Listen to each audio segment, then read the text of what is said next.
Question ये है कि सर्कुलर रीजन में मैग्नेटिक फील्ड यूनिफॉर्म है और वो कांस्टेंट रेट से चेंज कर रहा है।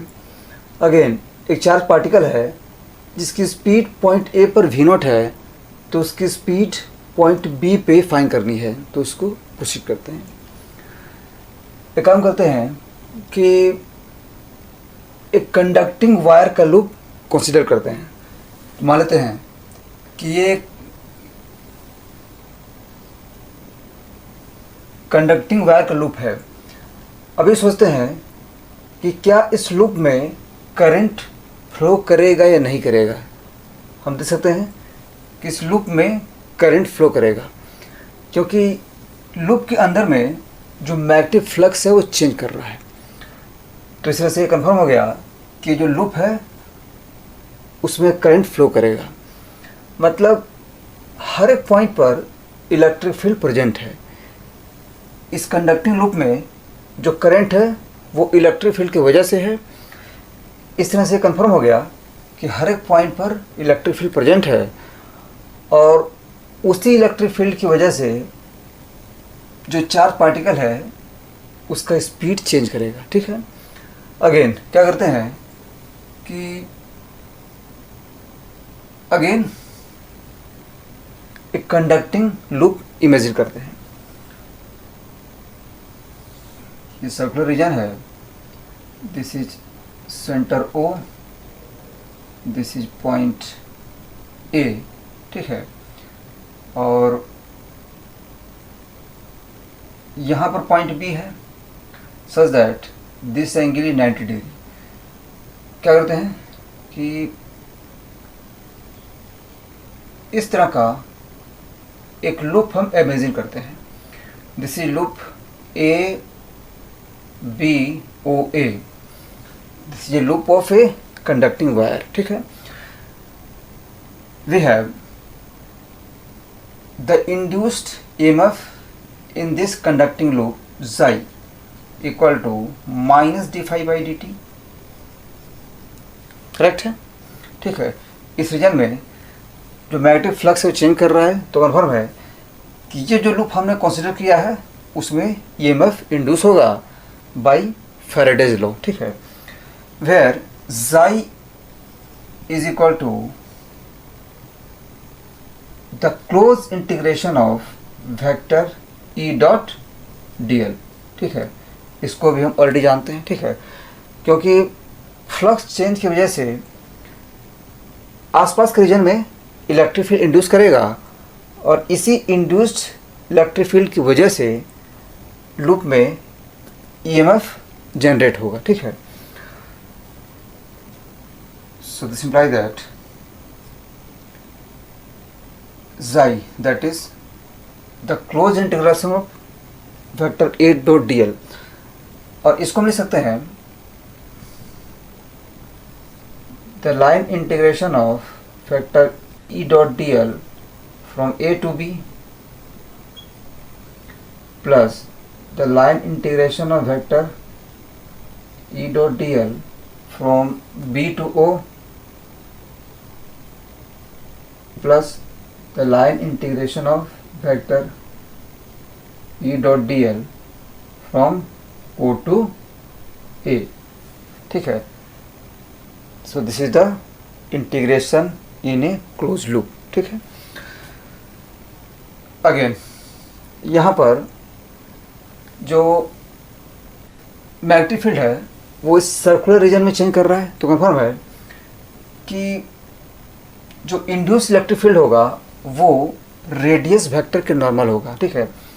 मतलब इस पॉइंट पर जो इंड्यूस इलेक्ट्रिक फील्ड होगा वो इस रेडियस के नॉर्मल होगा, या तो इस तरफ होगा या तो इस तरफ होगा। ठीक है। और ये हर एक पॉइंट के लिए ट्रू है। ठीक है। इंड्यूस्ड EMF हमेशा जो रेडियस है उसके नॉर्मल होगा। तो इस तरह से ये इंटीग्रेशन और ये इंटीग्रेशन दोनों ज़ीरो हो जाएगा। ठीक है। This is integration of vector E dot dl from B to O। तो B टू O के लिए जो इलेक्ट्रिक फील्ड है वो इस लाइन के नॉर्मल है, तो कन्फर्म है कि जो डॉट प्रोडक्ट है वो ज़ीरो हो जाएगा, ठीक है। तो इस तरह से ये टर्म ज़ीरो हो जाएगा और साथ में ये टर्म भी ज़ीरो हो जाएगा, ठीक है। So we have xi equal to, ये हो जाएगा line integration of vector E dot D L from A to B, this is equal to minus d phi by d t, ठीक है। And we have flux phi equal to, तो हमें ये जो reason है उसमें फ्लक्स फाइंड करना है। तो हम देख सकते हैं कि इस रीजन में मैग्नेटिक फील्ड ज़ीरो है और ये जो रीजन है उसमें magnetic field into the board है, ठीक है। तो ये जो मैग्नेटिक फील्ड है उसकी वजह से फ्लक्स एग्जिस्ट करेगा। तो इस रीजन के लिए फ्लक्स ज़ीरो हो जाएगा, ये हो जाएगा ज़ीरो प्लस, अगेन किस इंस्टेंट पर मान लेते हैं कि जो मैग्नेटिक फील्ड है वो बी है, so the flux will be B into area, और ये जो एरिया है वो हो जाएगा pi r naught square by 4, ठीक है। This is equal to B pi into r naught square, तो आर नोट जो है 1 है, ये हो जाएगा बी पाई बाई 4। तो फाई की वैल्यू यहाँ पे पुट करते हैं and this imply that integration of vector E dot D L from A to B is equal to minus of d by d t of b into pi by 4, this is equal to minus pi by 4 into dv by dt, and dv by dt is equal to 4, is equal to 4, so this is equal to minus pi, ठीक है। मतलब यहाँ पर integration of factor e dot D L from a to b minus pi के equal है, लेकिन ये जो रिजल्ट है वो रॉन्ग है, दिस इज रॉन्ग, ठीक है। क्योंकि हमने यहाँ पर जानबूझकर एक मिस्टेक किया है और जो मिस्टेक है उसको समझना इम्पोर्टेंट है। तो सोचना है कि हमने क्या मिस्टेक किया है, ठीक है। सोच कर बताना है कि ये जो रिजल्ट है वो रॉन्ग क्यों है, ठीक है। तो क्या करना है कि वीडियो को पॉज करके सोचना है कि ये जो रिजल्ट है उसमें मिस्टेक कहाँ पर है, ठीक है। तो मिस्टेक ये है कि हमने फ्लक्स फाइंड करने में मिस्टेक किया है, यहाँ पे मिस्टेक है, ठीक है। जब भी हम फ्लक्स फाइंड करते हैं तो मैग्नेटिक फील्ड और एरिया वेक्टर दोनों सेम डायरेक्शन में होना चाहिए, ठीक है। यहाँ पर हमने क्या किया है कि जो लाइन इंटीग्रेशन है वो A to B, B to O और ओ टू ए लिया है। मतलब इस तरह से हमने जो एरिया वेक्टर है उसको out of the board select किया है, ठीक है। यहाँ पर जो लाइन इंटीग्रेशन है वो इस पाथ के अलोंग हो रहा है, ठीक है। तो अगर हम इस पाथ में मूव करते हैं तो हम देख सकते हैं कि जो थंब है वो out of the board point कर रहा है। मतलब यहाँ पर जो हमारा एरिया वेक्टर है वो आउट ऑफ द बोर्ड है, लेकिन जो मैग्नेटिक फील्ड है वो इनटू द बोर्ड है, ठीक है। तो यहाँ पे हो जाएगा b इंटू माइनस ए, ठीक है। तो एक्चुअल में यहाँ पे माइनस साइन आ जाएगा, ठीक है, क्योंकि b और a दोनों को हमें सेम डायरेक्शन में लेना है, ठीक है। यहाँ पर जो b है वो इनटू द बोर्ड है, लेकिन जो एरिया फैक्टर है वो आउट ऑफ द बोर्ड है, ठीक है। तो इसलिए यहाँ पे आ जाएगा minus sine. Now this is correct. तो यहाँ पे माइनस आ जाएगा, तो इसी तरह यहाँ भी माइनस आ जाएगा, ठीक है।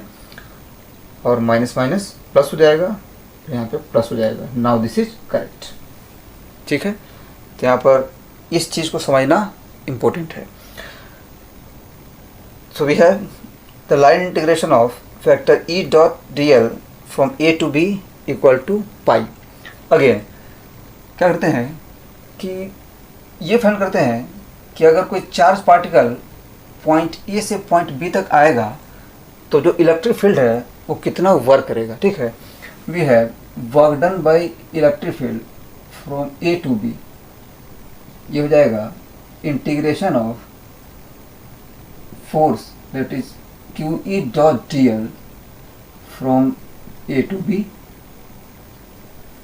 करेक्ट है। This is equal to Q into integration of vector E dot D L from A to B, और इसकी वैल्यू हम जानते हैं। ठीक है, this is equal to pi, put करते हैं। So this is equal to Q into pi, मतलब है कि चार्ज पार्टिकल जब पॉइंट ए से पॉइंट बी तक आएगा तो उस केस में जो इलेक्ट्रिक फील्ड है वो क्यू पाई वर्क करेगा, where q is equal to 2c, this is 2 into pi joule. ठीक है, तो अब हम एनर्जी कंजर्वेशन अप्लाई करते हैं। पॉइंट ए पर जो काइनेटिक एनर्जी है वो है half m into v naught square, ये हो जाएगा 5 plus work done by electric field, work done by electric field W A B equal to the final kinetic energy of the charged particle at point B. This is equal to half m into v square.